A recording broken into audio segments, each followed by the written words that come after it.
Hello বন্ধুরা, কেমন আছো সবাই? অঙ্কিতাস লাইভ ব্লগে সবাইকে স্বাগতম। আশা করি সবাই ভালোই আছো। আমরা বেশ ভালো আছি। আজ জানো তো বাড়িতে যাব ষষ্ঠী পালন করতে। আসলে আমি আগের দিনই বলেছিলাম যে কিছু কারণের জন্য আমি যেতে পারিনি। তো রবিবার দেখে মা বললো তাহলে আসো। এদিকে গাছ দেখো, এই দেখো আমার এখানে একটা কুমড়ো গাছ হয়েছে। এদিকে ছোট ছোট টাইম ফুলগুলো ফুটেছে, দেখতেও কত ভালো লাগছে। তো যাই হোক, সকালের সব কাজকর্ম সেরে নিয়ে তাড়াতাড়ি করে মায়ের জন্য একটু রান্না করে দিয়ে বেরিয়ে পড়লাম আমরা বাড়ি যাব বলে। আর আজকে আকাশটা দারুণ লাগছে দেখতে, দেখো দেখলেই মনে হবে। এবার শুভ তো বকবক করছে, তুমি বাইকে বসে ভিডিও করছো, ফোনটা টপাস করে পড়ে গেলে কি হবে বলো তো। তাই বললাম দাঁড়াও একটুখানি, বেশ ভালো লাগছে আকাশটা দেখতে। তো যাই হোক, আমরা এই তারাতলা ব্রিটানিয়া কোম্পানিটা ক্রস করলাম। এখন আপাতত সেটা বন্ধ হয়ে গেছে। তো যাই হোক, মোটামুটি চললাম আমরা বাড়ির উদ্দেশ্যে। তো বাড়ি গিয়ে ওদিকে দিদিরাও আসার কথা আছে, দিদি মনা ওরা আসবে, বেশ ভালোই মজা হবে। দেখা যাক কতদূর কি তোমাদের সাথে শেয়ার করতে পারি। তো চলো দেখতে থাকো ভিডিওটা। দেখো বাড়ি এসে দেখি এদিকে রান্নার প্রস্তুতি পর্ব চলছে। আসলে দাদা ক্যাটারিং করে, আর মানে ওর নিজস্ব ক্যাটারিংয়ের ব্যবসা। তো তার সাথে দাদা খুব সুন্দর রান্না করে। তো দাদার হাতের বিরিয়ানি খাবো। দাদাকে বলেছিলাম আমরা গেলে ওই ভাত ডাল 14 রকম পদের না করে বিরিয়ানি করা হোক। এদিকে প্রস্তুতি চলছে, এদিকে মনা, দিদি, রাজুদা, শুভ সবাই বসে রয়েছে। যাই হোক, দাদাকে তো একটু হেল্প করতে হবে, তো আমিও একটু মাঠে নেমে পড়লাম। তো বাইরেই রান্নাবান্নার ব্যবস্থা করা হচ্ছিল। যাই হোক, এখান থেকেই শুরু করা হলো।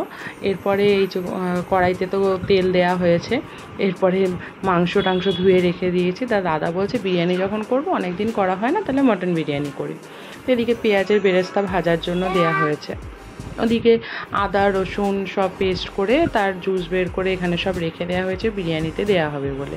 এদিকে আলু সেদ্ধর পর্ব চলছে। তো যাই হোক, ওইদিকে তো আরও বাকি অনেকটাই রয়েছে, চাল টালও ধুয়ে রাখা আছে।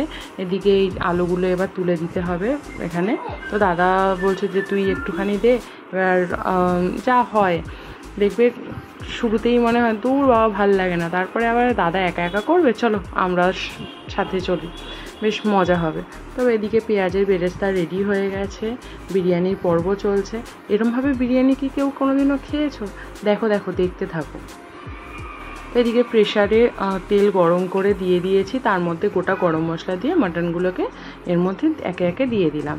তো ভালো করে এটাকে মানে পরিষ্কার করে হালকা করে ধুয়ে জল ঝরিয়ে রেখে দিয়েছিলাম। তো মোটামুটি কিছুক্ষণ ঘন্টা মতো, আধ ঘন্টা মতো রেখে দেওয়ার পরে যখন জল ঝরে গেছে, এরপরে এগুলোকে নিয়ে এবার প্রেশারে আস্তে আস্তে বসিয়ে দেওয়া হলো।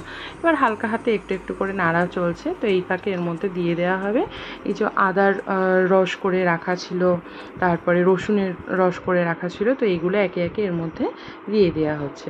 এরপরে এর মধ্যে পরিমাণ মতো লঙ্কার গুঁড়ো, নুন, হলুদটা যাবে না, কারণ বিরিয়ানিতে তো ওখানে জাফরানটা ব্যবহার করা হবে বা কালারটা। তো তার সাথে এখানে একটুখানি টক দই দিয়ে দেওয়া হলো। তো দাদা এই দেখো বলছে তুই ভিডিও করতে থাক, আমি এদিকে নাড়ি, নালে মাংসটা লেগে যাবে। তো যাই হোক, এদিকে বিরিয়ানির মাংসটা এখানে প্রথমে কষানোর জন্য একটু রেখে দেওয়া হলো প্রেশারে করে। এদিকে আলুটাও মোটামুটি সেদ্ধ হয়ে এসছে। চলো এবার আলু তোলার পালা। মা আবার এদিকে দিয়েছে কাঁঠাল, আম, এগুলো খাওয়ার জন্য। তো খাওয়া দাওয়ার পর্ব তো চলছেই। এদিকে আলু দেখলাম শেষের পথে হয়ে গেছে। দাদা বললো চল এবার এগুলো তুলে নেওয়া যাক। তো এই যে নিয়ে তুলে নিলাম, এগুলোকে তুলে নেওয়া হলো। আর এরপরে তো বিরিয়ানি সাজানোর পর্ব, কারণ মাংসটা তো ওদিকে অর্ধেকটা হয়েই গেছে, শুধু ভাতটা অর্ধেক হলে হয়ে যাবে। এদিকে ভাতের জন্য জল বসিয়ে দিয়ে ওর মধ্যে গোটা গরম মশলা, নুন, সামান্য পরিমাণে একটু সাদা তেল দিয়ে দেওয়া হয়েছে। আর জলটা ফুটে গেলে চালটা এর মধ্যে তুলে দেওয়া হলো। তো এদিকে আস্তে আস্তে চাল তুলে দেওয়ার পর্ব চলছে। এদিকে প্রেশারেও মোটামুটি 5টা মতো সিটি পড়ে গেছে। তো ওটা কিছুক্ষণ ভেপারে রেখে দিয়ে এই দেখো এটা করলাম, বেশ দারুণ একটা কালার হয়েছে, আর গন্ধটাও খুব সুন্দর বেরিয়েছে। তো দাদা বললো একে একে সব মাংসগুলোকে তুলে নিয়ে জুসটাকে আলাদা করে ছেঁকে নিতে হবে।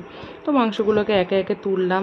এবার দাদা বলছে ওর মতো করে তুলতে হবে। এবার বললো দেখে নিতে একটু সেদ্ধ হয়েছে নাকি। তো দেখলাম না, খুব সুন্দর মাংসটা সেদ্ধ হয়ে গেছে।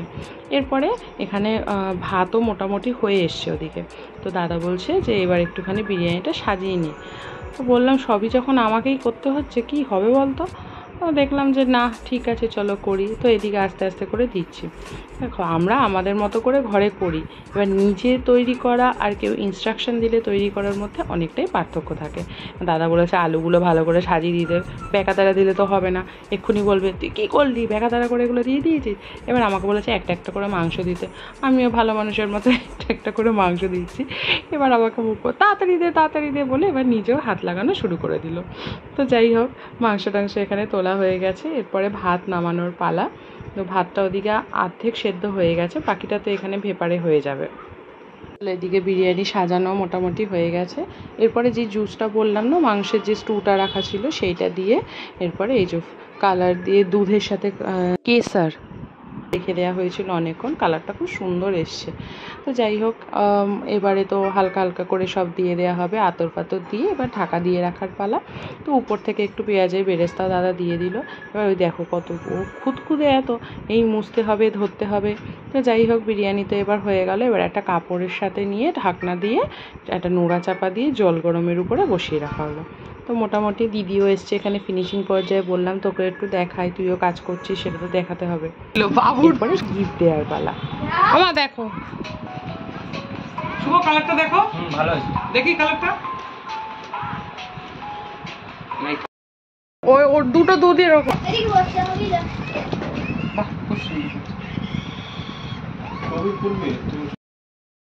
ষষ্ঠীর জিনিস নিচ্ছিস, নওশা করবি মনা।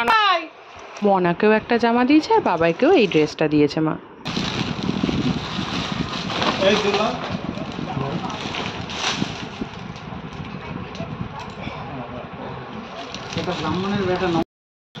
খোলো, আরে আমার তো এখানে আরে একটা এখন তো বউ হাতে জিনিস বউ হাতে ম্যাচিং করে কিনতে হবে।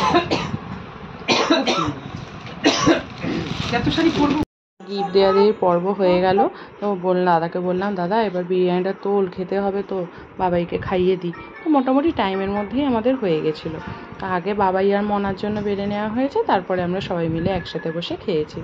তো এই তুলতে গিয়ে যা হয় প্রথমে কাটতে একটু তো দাদা দেখলাম যেহেতু ও এইসব করে অভ্যস্ত আর ওই ক্যাটারিংয়ের লাইনেই আছে, তো সুন্দর করে বেশ ও কেটে কুটে দিল বিরিয়ানিটা। মাংসটা অসাধারণ লাগছিলো দেখতে আমার, এই দেখো বেশ সুন্দর নরম তুলতুলে কি দারুণ হয়েছে না খেতে। তো যাই হোক খাওয়া দাওয়া মিটলো, এবার আমাদের বাড়ি ফেরার পালা। তাহলে আজকে এখানেই ভিডিওটা শেষ করছি, ভালো লাগলে লাইক করে দেবে, আর যারা আমার চ্যানেলে নতুন তারা প্লিজ প্লিজ প্লিজ চ্যানেলটা সাবস্ক্রাইব করে দেবে। তো সবাই ভালো থেকো, হ্যাপি থেকো, দেখা হচ্ছে পরের ব্লগে।